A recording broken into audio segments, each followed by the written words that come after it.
ولو يعجل الله للناس الشر استعجالهم بالخير لقضي إليهم أجلهم فنذر الذين لا يرجون لقاءنا في طغيانهم يعمهون وإذا مس الإنسان ضر دعانا لجنبه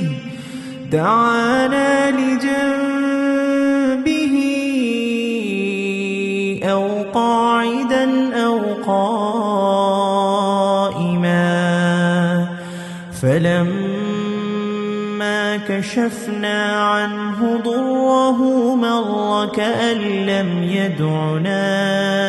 إلى ضر مسه كذلك زين للمسرفين ما كانوا يعملون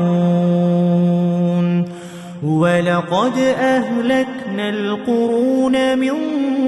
قبلكم لما ظلموا وجاءتهم رسلهم بالبينات وما كانوا ليؤمنوا كذلك نجزي القوم المجرمين ثم جعلناكم خلائف في الأرض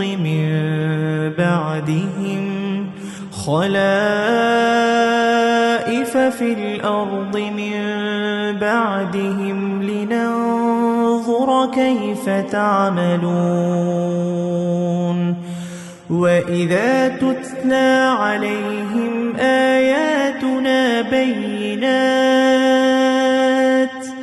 قال الذين لا يرجون لقاء نأت بقرآن غير هذا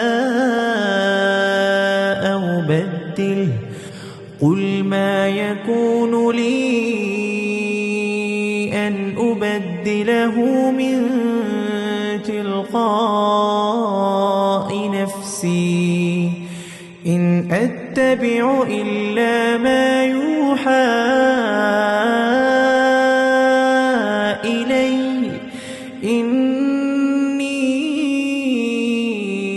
أخاف إن عصيت ربي عذاب يوم عظيم